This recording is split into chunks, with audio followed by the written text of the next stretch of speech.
I wasn't supposed to go on that road trip, not with them, not that weekend, and definitely not to that place, but peer pressure has a strange way of dressing up danger as adventure, especially when you're young, restless, and just desperate to escape your routine life for a while. So when my best friend Maddie suggested we drive cross-country to surprise her boyfriend in Utah, I said yes, even though I had this gnawing feeling in my gut that something was off, like a warning whispered just below the surface of my excitement, and that unease only grew when our third passenger, Jake, Maddie's co-worker, and someone I barely knew, insisted we take a scenic detour through Nevada that added hours to our drive but promised, according to him, a road no one really knows about, but it'll blow your mind. And Maddie, ever the spontaneous type, lit up at the idea while I forced a smile, clutching my water bottle tighter as the sun began its descent behind our dusty rearview mirror. The road we turned onto had no name, just a rusted sign with peeling paint and bullet holes, pointing toward a horizon that looked flatter than flat, like someone had ironed out the earth. And the moment we took that turn, my phone lost signal. The music in the car started skipping, and Jake muttered something under his breath, something I couldn't quite catch, but it made the hairs on my arms stand up like a prayer, in reverse. And as miles stretched behind us and the last gas station faded from sight, an unnatural silence settled around the car, broken only by the occasional caw of distant crows and the weird, low humming that seemed to vibrate through the air every now and then, almost like we were driving through a place that wasn't meant for us. And then the road just changed it dramatically, not all at once, but subtly, like the lines had shifted when we weren't looking, with turns that didn't match our GPS, which had frozen hours ago, and sand that seemed redder, richer, more alive than anything I'd seen before. And Maddie joked nervously that it looked like Mars, and laughed. But Jake didn't laugh, just gripped the wheel tighter and stared straight ahead, his lips tight. And I started to notice things, strange things, like the same crooked Joshua tree passing us again and again, or a tattered red scarf tied around a post we'd already seen at least twice, or the way the sun refused to set properly, hanging in the same spot like time had. And then Maddie's phone rang even though we had no bars, and she answered with a laugh. "Hello, you're Kim." But her face drained the moment she heard what was on the other end, and she whispered, "That's not funny," and hung up, refusing to tell us what was said no matter how much we pushed.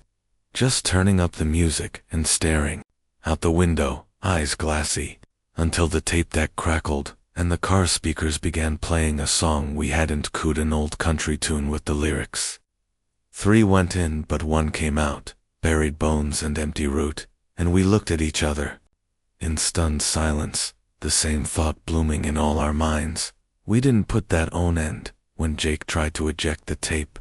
There wasn't one in the deck, just static now, loud and aggressive, like someone screaming through a radio and being held underwater.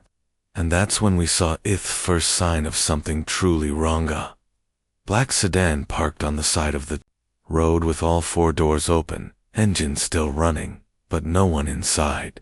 Just a child's shoe on the passenger seat and a smear of something dark leading into the desert scrub.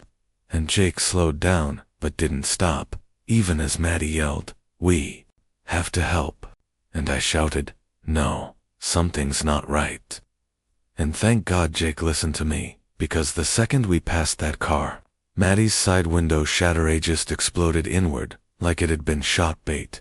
There was no bullet, no crack from a rifle, just that horrifying burst of glass and a distant shape on the horizon that looked almost human, but too tall, too skinny, like a man stretched out like taffy, waving his arm in a slow, deliberate arc. And Jake floored it, our tires spinning in the dust, and I turned to look back, and swear to God that thing was suddenly 30 feet closer, still waving. Only now it had no face, just smooth, stretched skin where its features should have been. And that's when Maddie started crying, sobbing really, and whispering he said this would happen, over and over, until Jake yelled at her to explain, and she finally admitted that Jake wasn't just a co-worker, was her boyfriend's cousin. And his older brother had vanished on this same road years ago, under mysterious circumstances, and Jake had been obsessed with retracing his route ever since. Convinced there was something thin about the desert here, like the barrier between our world and somewhere else was weaker. And he thought if he could just drive the road the same way, he could understand what happened, or maybe even find him. And I lost. Heidi screamed that he was insane, that he used us as bait, and he didn't deny it, just said, "You had to see it too. Believe it." Which made me want to punch him, but all I could do was hold Maddie's hand as the temperature outside dropped suddenly. From desert warmth to freezer cold in under a minute, our breath fogging the windows as snow, not dust, actual snow began falling. Though the sky was cloudless, and it hadn't snowed in Nevada in August for decades, and the road beneath us turned slick with ice, even as the desert sand burned red on either side of the highway, like fire was rising from below. And we realized we weren't on any map, not anymore, not in any state that existed.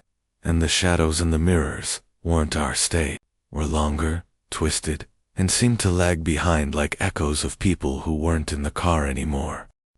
And I kept glancing into the side mirror, hypnotized by those dragging shapes that looked like Maddie, like me, like Jake, but distorted, like clay melting under heat. And then something inside me screamed not to look directly at them, that if I acknowledged them too long, they'd notice. They'd remember what they used to be and come crawling back to claim our skin. So I shut my eyes and held on, while Jake cursed and tried to keep us steady on the impossible road that now twisted and rose like a serpent's spine, bending in directions that didn't make sense. 1 second going upward into mist, and the next spiraling downward like we were inside a funnel of dusk. And then there was this sound, God, this sound that filled the car like 1,000 voices, whispering nonsense, in unison, like a congregation of people praying in reverse, syllables that didn't fit together, but still made my ears throb and my eyes water. And I looked at Maddie, whose nose had started bleeding, and she was biting down so hard on her sleeve to stop from screaming that the fabric tore between her teeth. And Jake suddenly slammed on the brakes and shouted, "It's here." And when we skidded to a stop, the road behind us was just gone, like it had rolled up behind us and vanished. And all we could see was this massive rock formation ahead, like a cathedral made from bones, blackened by age and flame, and standing before it was that same stretched-out man-thing, its arms now raised like it was summoning something gore. Someone in Jake, out of his mind, got out of the car and shouted, "Eli, if you're in there, I'm here. It's me, Jake." And the thing turned to look at him with that featureless face, and somehow, we knew it was smiling. And Maddie screamed for Jake to get back in the car, but he just walked forward like he was hypnotized or compelled, muttering his brother's name like a prayer. And as soon as he stepped over this ring of scorched earth around the rock structure, his body went stiff, like he'd been electrocuted, and then lifted slowly into the air, head tilted back unnaturally, mouth open in a scream we couldn't hear, just silence, while the sky behind him began to swirl like water down a drain, black and purple and sickly green. And that's when Maddie snapped. She opened the driver's side door and slid over, yelling, "Hold on," and floored the gas pedal, jerking the car into a hard turn as Jake's body disappeared into the vortex with a snap like a twig breaking. And we drove we ran that car through pure nightmare, through a desert that had become a living thing, with eyes in the sky and mouths in the ground, whispering for us to stop, just stop. And I held Maddie's arm and screamed directions, even though there were no turns, no signs, no choices, only forward through a thick fog of red sand and screaming, when that sounded like children crying underwater. And we saw things, descents of cars like ours, half buried in dunes, windows shattered, all doors open, like the people had just stepped out for a moment and never came back. And every time we passed one, I swore I could see something sitting in the passenger seat. Not a person, not quite, but something shaped like a person who'd been forgotten for too long, and my skin was crawling. I kept scratching at my arms like something was under them, and Maddie was shaking so bad the wheel almost slipped from her grip. And that's when we hit something in the road, something, not an animal, not a person, but a lump that thudded under the tires like a wet bag of meat, and when we looked back, there was nothing there. Just our own tire marks, stopping abruptly in the sand, and I looked at Maddie and said, "We're not gonna make it." And she whispered, "I know," but she didn't stop driving.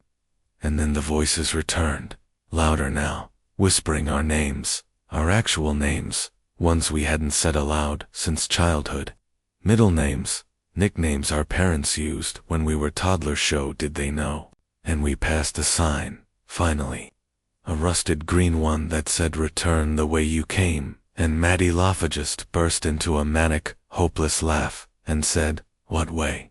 There is no way back," and slammed her palm on the horn out of frustration. And that's when it happened, that the car just did lights off, engine off, everything off, and the desert was pitch black. No moon, no stars, just void, and I tried to turn on my phone flashlight, and it wouldn't work.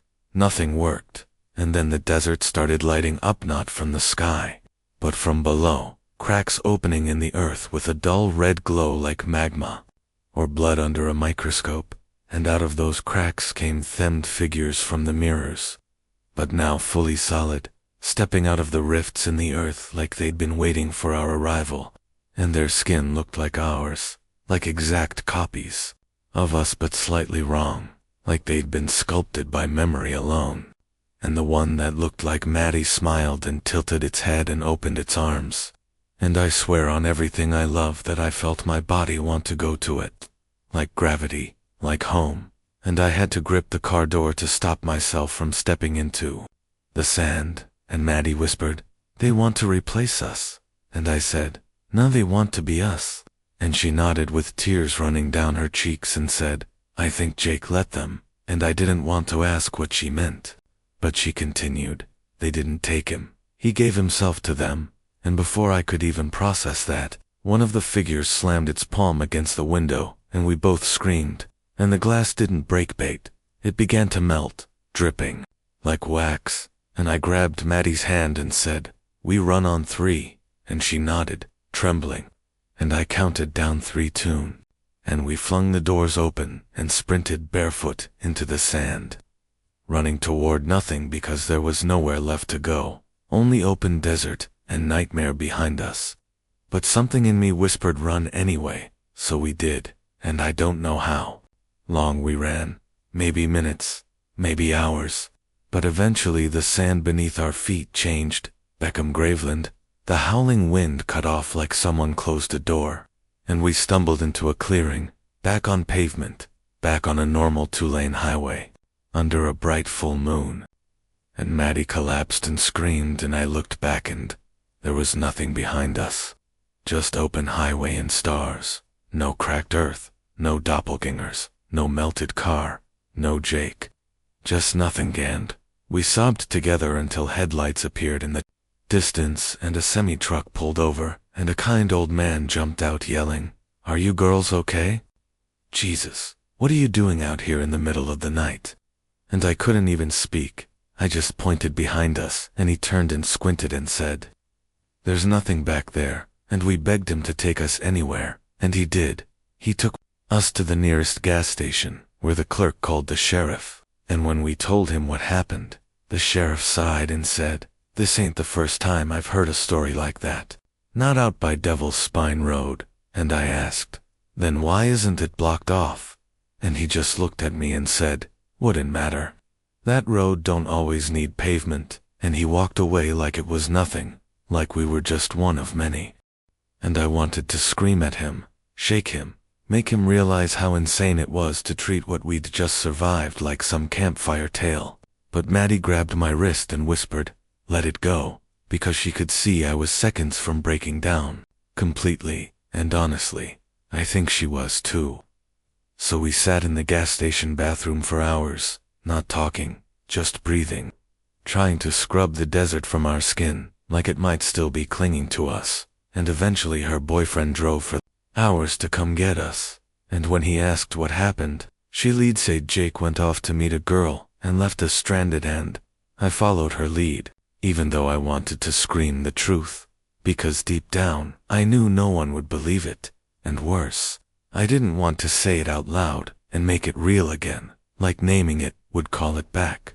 And over the next few weeks, Maddie stopped returning my texts, started skipping work, and when I finally went to her apartment to check on her, it was empty, cleaned out like she'd never lived there. No forwarding address, no call, no note, and her boyfriend said he hadn't seen her in days, that she'd just packed a bag and vanished, and I called the cops, reported her missing. But they said she was an adult and had the right to disappear if she wanted to, and I just stood there, numb, because deep down, I knew they got her too. Not through force, but through invitation, because that's how they work. Not by dragging you screaming, but by whispering, showing you things, offering you home, and you have to say yes for it to work. And maybe she wanted to go. Maybe something out there in that red sand called to her, even after we escaped, and she couldn't resist. And I wish I could say I was different, that I moved on, that I found peace, but I haven't slept through a full night since. Not once, not in almost 2 years, because sometimes, right between dreams and waking, I hear my name whispered from somewhere far away, and when I check my phone, the screen is frozen, the battery at 66%, the temperature dropping by the second, and when I check the mirror, just for a second, just a flash, I see myself standing behind me, smiling with a mouth too wide and eyes that don't blink, and I know it's not over. That road didn't let me go. It just loaned me back to this world for a while, and one day, maybe on some lonely night, when I'm too tired or too numb, I'll hear it call, and I'll answer. And when they find my car parked on the shoulder, with the doors wide open, and no trace of me, just a smear of something dark, and a recording on the radio, of a voice repeating the words. 3 went in but 1 came out. I hope some believe me. Believe this story, because it happened, and it's still happening. And there are places on the map that don't show up on GPS. Places that wait for the right kind of people, restless people, curious people, lonely people, and they watch, and they wait, and when the time's right, they reach out from underneath the sand with long fingers and no face, and they pull you down, and if you're lucky, you'll never remember what you saw, because the unlucky ones, the ones who escape, we remember everything: the red snow, the echoing voices, the melting glass, the copies of ourselves smiling in the darkened. Every time we look in a mirror, we wonder if we're still us, or if the switch already happened and we just haven't noticed yet. And that question, I still me, is the real horror, the one you carry forever, like a tattoo burned into your soul. Because some roads don't lead anywhere, they take, and once you've been on one, even if you run 1,000 miles away, a part of you stays behind in the dust, still screaming, still running, still not home. If you made it this far, you're braver than Mosto. If this disturbing true road trip horror story chilled your spine, don't forget to like the video, subscribe to the channel, turn on notifications so you never miss another terrifying tale, and drop a comment below if you've ever felt watched on an empty highway or taken a turn you regretted your story might just be featured next. And if you know someone who'd dare take a midnight drive through the middle of nowhere, share this with them. Just make sure they come back.